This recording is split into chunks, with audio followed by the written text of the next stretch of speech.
Hi Jefferson Tigers, it's Mrs. Kling. Today I'm going to be reading Chapter 18 of Charlotte's Web. The Cool of the Evening. In the cool of the evening, when shadows darkened the fairgrounds, Templeton crept from the crate and looked around. Wilbur lay asleep in the straw. Charlotte was building a web. Templeton's keen nose detected many fine smells in the air. The rat was hungry and thirsty. He decided to go exploring. Without saying anything to anybody, he started off. "Bring me back a word," Charlotte called after him. "I shall be writing tonight for the last time." The rat mumbled something to himself and disappeared into the shadows. He did not like being treated like a messenger boy. After the heat of the day, the evening came as a welcome relief to all. The Ferris Wheel was lighted now. It went round and round in the sky and seemed twice as high as by day. There were lights on the midway, and you could hear the crackle of the gambling machines and the music of the merry-go-round and the voice of the man in the Beano booth calling numbers. The children felt refreshed after their nap.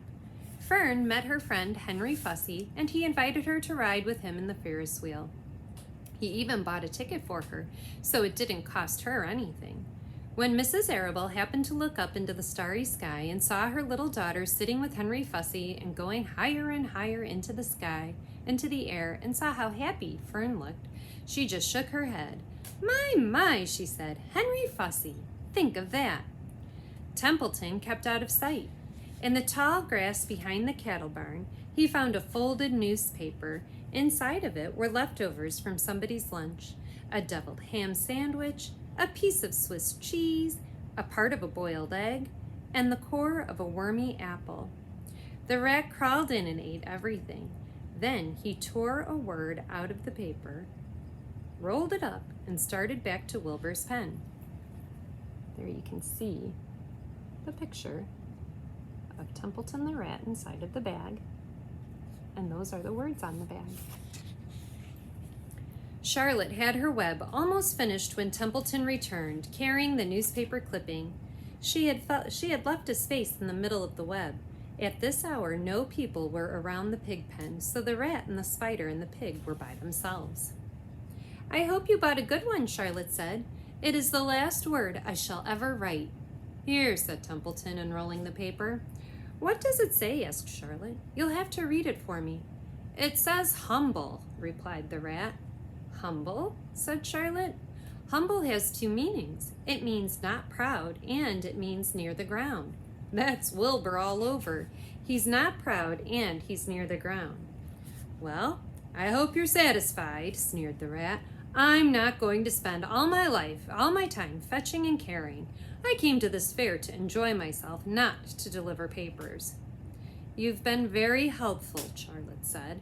"Run along if you want to see more of the fair." The rat grinned. "I'm going to make a night of it," he said. "The old sheep was right. This fair is a rat's paradise. What eating and what drinking, and everywhere good hiding and good hunting.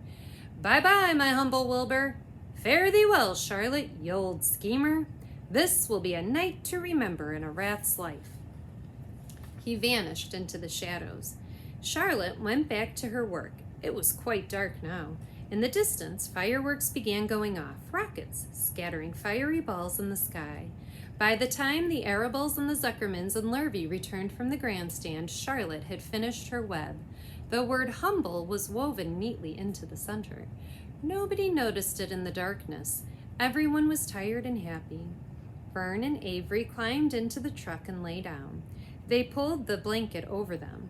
Lurvy gave Wilbur a forkful of fresh straw. Mr. Arable patted him. "Time for us to go home," he said to the pig. "See you tomorrow."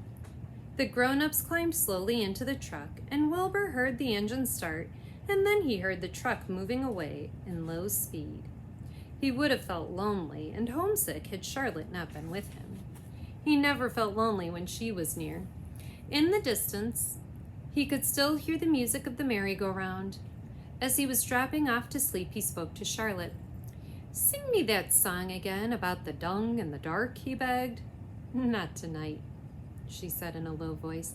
"I'm too tired." Her voice didn't seem to be coming from her web.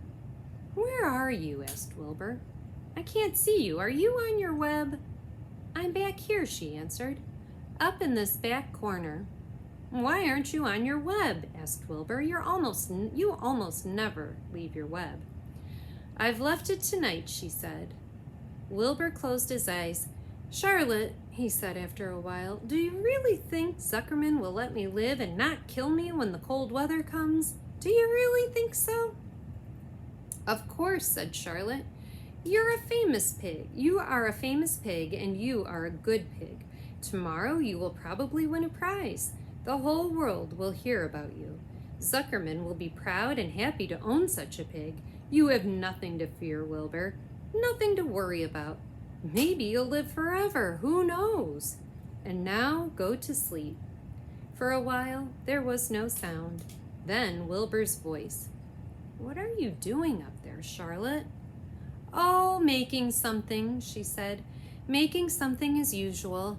Is it for me? Asked Wilbur. No, said Charlotte. It's something for me for a change. Please tell me what it is, begged Wilbur. I'll tell you in the morning, she said. When the first light comes into the sky and the sparrows stir and the cows rattle their chains, when the rooster crows and the stars fade, when the early cars whisper along the highway, you look up here and I'll show you something. I will show you my masterpiece. Before she finished the sentence, Wilbur was asleep. She could tell by the sound of his breathing that he was sleeping peacefully deep in the straw. Miles away at the Arabelle's house, the men sat around the kitchen table eating a dish of canned peaches and talking over the events of the day. Upstairs, Avery was already in bed and asleep. Mrs. Arabelle was tucking Fern into bed. Did you have a good time at the fair? She asked as she kissed her daughter. Fern nodded. I had the best time I have ever had anywhere or any time in my whole life. Well, said Mrs. Arabelle, isn't that nice? And that is the end of chapter 18 of Charlotte's Web. Thanks for listening.